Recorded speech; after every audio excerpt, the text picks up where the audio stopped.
ദിവസം American president Joe Biden നേതൃത്വം നൽകിയ പ്രസിഡൻഷ്യൽ മെഡൽ ഓഫ് ഫ്രീഡം എന്ന അവാർഡ് ദാന ചടങ്ങിൽ തുടർന്ന് കലിപ്പിലാണ് സാക്ഷാൽ ഇലോൺ മസ്ക്. എത്ര സമ്പാദിച്ചിട്ടും തനിക്ക് കിട്ടാത്ത പെരുമ നേടിയെടുത്ത ഒരു വ്യക്തിയെ ആദരിച്ച ബൈഡനോട് തീർത്താൽ തീരാത്ത പക സൂക്ഷിക്കുകയാണ് മസ്ക് ഇപ്പോൾ. ട്രംപിന്റെ വലങ്കൈയായ ഇലോൺ മസ്കിന് ഇത്രത്തോളം വിദ്വേഷം തോന്നാൻ മാത്രം എന്താണ് ആ കോടീശ്വരൻ ചെയ്തത്? ആരാണ് ആ വ്യക്തി? നമുക്ക് പരിശോധിക്കാം.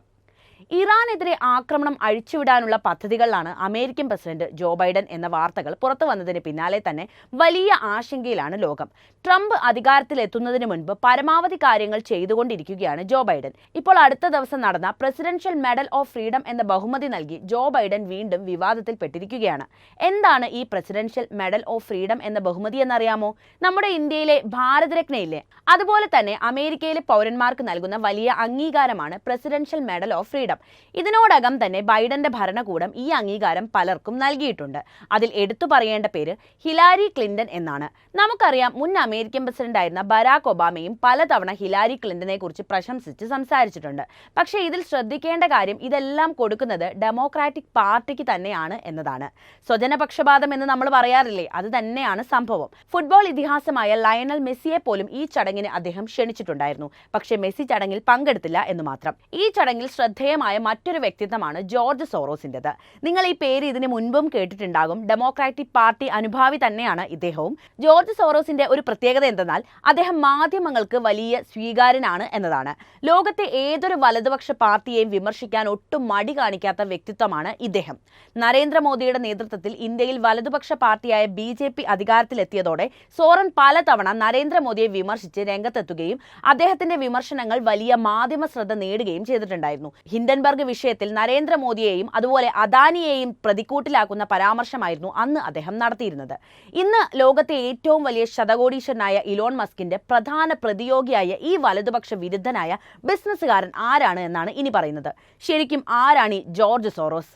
ലോകത്തിലെ ഏറ്റവും വലിയ ധനികരുടെ പട്ടികയിൽ വരുന്ന പേരാണ് ഈ ജോർജ് സോറോസ്. ലോകമെമ്പാടും ജൂതവിദ്വേഷം പടർന്ന കാലത്ത് നാസികളെ ഭയന്ന് ലണ്ടനിലേക്ക് കുടിയേറിയ കുടുംബത്തിലെ ഒരു വ്യക്തിയായിരുന്നു ഇദ്ദേഹവും. ഭയന്നോടിയ കാലത്തു നിന്നും ലോകത്തെ വിലക്കെടുക്കാൻ സാധിക്കുന്ന സമ്പന്നതയിലേക്ക് അദ്ദേഹം എത്തിച്ചേർന്നു. 1973 ഹെഡ്ജ് ഫണ്ട് സ്ഥാപിച്ചതിനു ശേഷമാണ് സോറോസ് വാർത്തകളിൽ ഇടം പിടിക്കുന്നത്. നിക്ഷേപ മേഖലയുമായി ബന്ധപ്പെട്ട നിർണായക തീരുമാനമെടുക്കുന്നതിൽ കഴിവ് തെളിയിച്ച ഇദ്ദേഹം സാമ്പത്തിക രംഗത്തെ ശക്തനായി അതിവേഗം തന്നെ വളർന്നു. ബ്ലൂബർഗിന്റെ കണക്കുകൾ പ്രകാരം $8.5 ബില്യൺ ആസ്തിയുണ്ട് ജോർജ് സോറോസിന്. വ്യവസായി എന്നതിന്റെ അപ്പുറത്ത് ജനാധിപത്യ മൂല്യങ്ങൾ പ്രോത്സാഹിപ്പിക്കുന്ന ഗ്രൂപ്പുകൾക്കും വ്യക്തികൾക്കും സാമ്പത്തിക സഹായം നൽകുന്ന ഫൗണ്ടേഷനുകളുടെ സ്ഥാപകനുമാണ് ഈ സോറോസ്. ശീതയുദ്ധകാലത്തിന് പിന്നാലെ 70-ലധികം രാജ്യങ്ങളിലേക്ക് തന്റെ സ്ഥാപനങ്ങൾ വ്യാപിപ്പിക്കാനും സോറോസിന് സാധിച്ചിട്ടുണ്ട്. സാമ്പത്തിക രംഗത്തെ പ്രഗത്ഭനാണെങ്കിലും രാഷ്ട്രീയ രംഗത്തും സജീവ സാന്നിധ്യമാണ് അദ്ദേഹം. Barack Obama, Hillary Clinton, Joe Biden എന്നീ അമേരിക്കൻ ഡെമോക്രാറ്റിക് സ്ഥാനാർത്ഥികൾക്ക് വേണ്ടി തെരഞ്ഞെടുപ്പിലും സോറോസ് അണിനിരന്നിട്ടുണ്ട്. ഇത്തവണ തിരഞ്ഞെടുപ്പിലും ഡെമോക്രാറ്റിക് പാർട്ടി ജയിക്കണമെന്നായിരുന്നു അദ്ദേഹം ആഗ്രഹിച്ചത്. പക്ഷേ കാറ്റ് എതിർദിശയിലാണ് വീശിയത് എന്ന് മാത്രം. ആഗോളതലത്തിൽ ജനാധിപത്യവും മനുഷ്യാവകാശങ്ങളും പ്രോത്സാഹിപ്പിക്കുന്നതിനായി സ്ഥാപിച്ച ഓപ്പൺ സൊസൈറ്റി ഫൗണ്ടേഷനിലൂടെയാണ് തന്റെ ജീവകാരുണ്യ പ്രവർത്തനങ്ങളുടെ പേരിലുമാണ് സോറോസ് ഇന്ന് അറിയപ്പെടുന്നത്. 1979 2011 ഇടയിൽ വിവിധ ജീവകാരുണ്യ പ്രവർത്തനങ്ങൾക്കായി $11,000 കോടി സംഭാവന നൽകിയതായിട്ട് റിപ്പോർട്ടുകൾ ചൂണ്ടിക്കാണിക്കുന്നു. 1948 സോറോസ് ഓപ്പൺ സൊസൈറ്റി ഫൗണ്ടേഷൻ സ്ഥാപിക്കുന്നു. 120-ലധികം രാജ്യങ്ങളിൽ നീതി, ജനാധിപത്യം, മനുഷ്യാവകാശങ്ങൾ എന്നിവയുടെ മൂല്യങ്ങൾ മുന്നോട്ട് കൊണ്ടുപോകാൻ പ്രതിജ്ഞാബദ്ധമായ ഒരു സംഘടനയാണ് ഇത് എന്നാണ് അറിയപ്പെട്ടത്. കറൻസി ഊഹക്കച്ചവടത്തിന് സോറോസ് പ്രശസ്തി നേടുന്നു. 1992 ബ്ലാക്ക് വെഡ് ഡേ എന്ന പ്രതിസന്ധി ഘട്ടത്തിൽ ബ്രിട്ടീഷ് പൗണ്ടിൽ ഷോർട്ട് സെല്ലിംഗ് വഴി അദ്ദേഹം ഏകദേശം $100 കോടി ലാഭം ഉണ്ടാക്കി എന്നതാണ്. ഈ സംഭവം അദ്ദേഹത്തിന് ബാങ്ക് ഓഫ് ഇംഗ്ലണ്ടിന്റെ തകർത്ത മനുഷ്യൻ എന്ന വിശേഷണം നൽകി. തന്റെ നിക്ഷേപ തന്ത്രങ്ങളിൽ റിഫ്ലക്സിവിറ്റി സിദ്ധാന്തം പോലുള്ള നൂതനമായ സമീപനങ്ങൾ അദ്ദേഹം ഉൾപ്പെടുത്തി. അത് വിപണി വിലയെ സാമ്പത്തിക അടിസ്ഥാനങ്ങളെക്കാൾ നിക്ഷേപകരുടെ ധാരണകളും പ്രവർത്തനങ്ങളും സ്വാധീനിക്കുന്നുവെന്ന് പ്രസ്താവിക്കുന്നുണ്ട്. വർണ്ണവിവേചനത്തിന് കീഴിലുള്ള ദക്ഷിണാഫ്രിക്കക്കാർക്കുള്ള സ്കോളർഷിപ്പോടെയാണ് അദ്ദേഹത്തിന്റെ ജീവകാരുണ്യ പ്രവർത്തനങ്ങൾ ആരംഭിക്കുന്നത്. കിഴക്കൻ യൂറോപ്പിലെ ജനാധിപത്യ പ്രസ്ഥാനങ്ങളെ പിന്തുണയ്ക്കുന്നതിനായി അത് വിപുലീകരിച്ചു. ബുഡാപെസ്റ്റിലെ സെൻട്രൽ യൂറോപ്യൻ യൂണിവേഴ്സിറ്റി പോലുള്ള വിദ്യാഭ്യാസ പരിപാടികൾ ഉൾപ്പെടെ തുറന്ന സമൂഹങ്ങളെ വളർത്തിയെടുക്കാൻ ലക്ഷ്യമിട്ടുള്ള നിരവധി സംരംഭങ്ങൾ സംരംഭങ്ങൾക്ക് സോറോസിന്റെ ഫൗണ്ടേഷനുകൾ ധനസഹായം നൽകിയിട്ടുണ്ട്. സാമൂഹിക കാരണങ്ങളോടുള്ള അദ്ദേഹത്തിന്റെ പ്രതിബദ്ധത യുഎസിലെ മയക്കുമരുന്ന് നയപരിഷ്കരണത്തിനും LGBTQ അവകാശങ്ങൾക്കും വേണ്ടി വാദിക്കുന്നതിലേക്കും അദ്ദേഹത്തെ നയിച്ചു. യുഎസിൽ പുരോഗമനപരമായ കാരണങ്ങളുടെയും സ്ഥാനാർത്ഥികളുടെയും പ്രധാന ഗുണഭോക്താവായി സോറോസിനെ ഡെമോക്രാറ്റുകൾ പരാമർശിക്കുന്നു. വിവിധ ഡെമോക്രാറ്റിക് സംരംഭങ്ങളെയും പ്രചാരണങ്ങളെയും പിന്തുണയ്ക്കുന്നതിൽ അദ്ദേഹത്തിന്റെ സാമ്പത്തിക സംഭാവനകൾ എടുത്തുപറയേണ്ട ഒന്ന് തന്നെയാണ്. എന്തുകൊണ്ടാണ് ജോർജ് സോറോസ് ഇലോൺ മസ്കിന്റെ പ്രധാന പ്രതിയോഗിയായതെന്നാണ് ഇനി പറയുന്നത്. കുറച്ചു ദിവസം മുൻപ് അമേരിക്കയിൽ നടന്ന ഒരു ചടങ്ങിൽ ഒരു സ്ത്രീ ഇങ്ങനെ ചോദിക്കുന്നു, ആരാണ് അമേരിക്കൻ വലതുപക്ഷത്തിന്റെ ജോർജ് സോറോസ് എന്നായിരുന്നു ആ ചോദ്യം. ആ ചോദ്യം കേട്ട ഉടനെ തന്നെ ഇലോൺ മസ്ക് തന്റെ കൈകൾ ഉയർത്തി താനാണ് അത് എന്ന് പ്രഖ്യാപിക്കുകയായിരുന്നു അദ്ദേഹം. അതോടെ കരഘോഷവും ഉയർന്നു. ആ വീഡിയോ ഇപ്പോഴും വൈറലാണ്. എന്തായാലും ഇരുവരുടെയും കാര്യങ്ങൾ താരതമ്യം ചെയ്യുകയാണെങ്കിൽ നമുക്ക് മനസ്സിലാക്കുന്ന ഒരു കാര്യമാണ് മസ്ക് സോറോസിനേക്കാൾ 10 മടങ്ങ് ശക്തനാണ് എന്ന കാര്യം. പണം കൊണ്ടും അധികാരം കൊണ്ടും ഇലോൺ മസ്കിനെ തോൽപ്പിക്കാൻ സോറോസിനെന്നല്ല ലോകത്തിൽ ആർക്കും തന്നെ കഴിഞ്ഞെന്ന് വരില്ല. സോറോസിന്റെ വിമർശനങ്ങളെ പാടെ അവഗണിക്കുന്ന വ്യക്തിത്വമാണ് മസ്കിനുള്ളത്. പ്രത്യേകിച്ച് വലതുപക്ഷ രാഷ്ട്രീയത്തെക്കുറിച്ച് സംസാരിക്കുമ്പോൾ. വലതുപക്ഷ രാഷ്ട്രീയത്തെക്കുറിച്ച് സംസാരിക്കുന്ന ഘട്ടങ്ങളിലൊക്കെ തന്നെ നമുക്ക് ഇന്ത്യൻ രാഷ്ട്രീയ കാഴ്ചപ്പാടുകളിൽ നിന്നും അതിനെ മനസ്സിലാക്കാൻ സാധിച്ചെന്ന് വരില്ല. കാരണം ഇന്ത്യയുടെ അവസ്ഥയും പാശ്ചാത്യ വലതുപക്ഷ ഗവൺമെന്റും തമ്മിൽ പ്രകടമായ വ്യത്യാസങ്ങളുണ്ട്. സോറോസ് ഇത്തരം ഭരണകൂടങ്ങളെ വിമർശിക്കുമ്പോൾ അമേരിക്കയുടെയും യൂറോപ്പിന്റെയും വലതുപക്ഷ ഭരണകൂടത്തിന് എല്ലാവിധ പിന്തുണയും അറിയിച്ച് കൂടെ നിൽക്കുന്ന വ്യക്തിയാണ് ഇലോൺ മസ്ക്.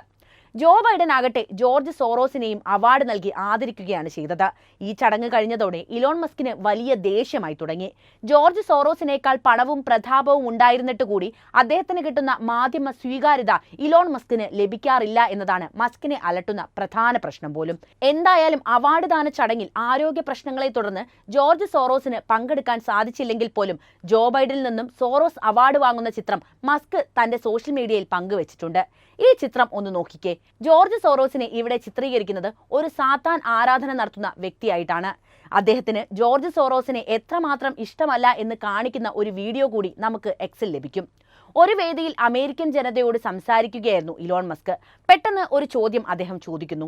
നമ്മുടെ രാജ്യം എല്ലാ രീതിയിലും ലോകരാജ്യങ്ങളിൽ മുന്നിട്ട് നിൽക്കുന്ന ഒരു രാജ്യമാണ്. സാമ്പത്തികമായി, സൈനികപരമായി, രാഷ്ട്രീയപരമായി ഒക്കെ തന്നെ. എന്നാൽ ഇന്നും അമേരിക്കൻ ജനത നേരിടുന്ന പ്രധാന പ്രശ്നം എന്താണെന്നാണ് നിങ്ങൾക്ക് തോന്നുന്നത്? അതായിരുന്നു ഇലോൺ മസ്കിന്റെ ചോദ്യം. ഉടനെ മറുപടി വന്നു. ജോർജ് സോറോസ് എന്നായിരുന്നു പ്രേക്ഷകരിൽ ആരോ വിളിച്ചു പറഞ്ഞത്.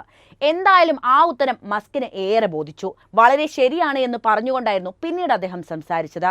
മിസന്ത്രോപിക് എന്ന വാക്കാണ് ജോർജ് സോറോസിനെ കുറിച്ച് വിശേഷിപ്പിക്കാൻ മസ്ക് അന്ന് തെരഞ്ഞെടുത്തത്. ഇതിന്റെ അർത്ഥം ലോകത്തെ ഇഷ്ടമില്ലാത്ത വ്യക്തി എന്നാണ്.